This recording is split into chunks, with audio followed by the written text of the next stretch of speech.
شریعت اسلام میں صبح صادق سے لے کر کے غروب آفتاب سورج ڈھلنے تک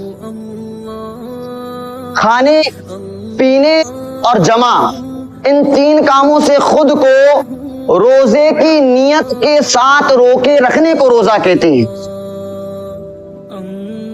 اور روزہ نبوت کی 15ویں سال 10 شوال المکرم 2 ہجری کو فرض ہوئے. سب سے پہلے ایک دن کا روزہ فرض ہوا، عاشورہ کے دن کا، صرف ایک روزہ فرض تھا.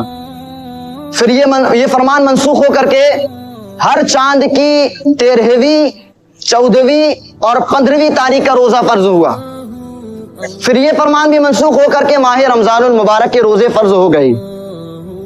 مگر پہلے یہ اختیار دیا گیا تھا پہلے کے رمضان میں کہ جو چاہے روزہ رکھے چاہے نہ رکھے اور اس کا فدیہ ادا کر دے. جس کو روزہ رکھنا ہے رکھے، جو نہیں رکھنا وہ گندم صدقہ کر دے، جو صدقہ کر دے روزے کے بدلے. پھر یہ فرمان بھی منسوخ ہو کر کے روزے لازم ہو گئے کہ ہر عاقل و بالغ مسلمان مرد و عورت کو روزہ ہر حالت میں رکھنا ہوگا. پھر اس کے بعد پہلے کا رمضان میں یہ بھی پابندی تھی کہ آپ سونے سے پہلے جو کھا سکتے ہیں کھا لیں، پھر سونے کے بعد اب نہیں کھا سکتے کچھ.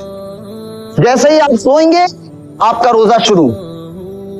پھر یہ فرمان بھی منسوخ ہو کر کے پورا صبح صادق تک کھانے پینے کی اجازت مل گئی.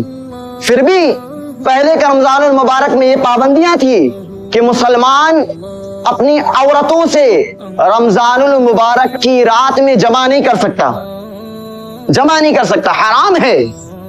پھر یہ فرمان بھی منسوخ ہوا اور رمضان المبارک کی رات میں مسلمانوں کو اپنی عورتوں سے جمع کرنے کی اجازت مل گئی، حلال ہو گیا. یہ ہمیں ایسا رمضان ملا ہے، اگر پہلے ملا ہوتا تب ہم جانتے اس کی قدر. ابھی نہیں جانتے نا، ابھی تو اتنی آسانی ہمیں ملی ہے. پھر بھی لیکن دیکھیں خالی ہمارے لیے سہولیت پیدا کی گئی ہے رمضان میں. اگر رب چاہتا تو جیسے فرمان میں بدلاؤ کیا ہے، امتوں کے لیے آسانی پیدا کی، رب چاہتا تو رمضان المبارک کی رحمتیں بھی کم کر لیتا. جیسے فرمان بدلا ہے، فرمان کو کم کیا ہے، رب چاہتا تو رمضان کی رحمتوں کو بھی کم کرتے، لیکن نہیں، رب کریم نے رحمت کو اتنی رکھا اور اپنی امتوں اپنی بندوں کے لیے آسانی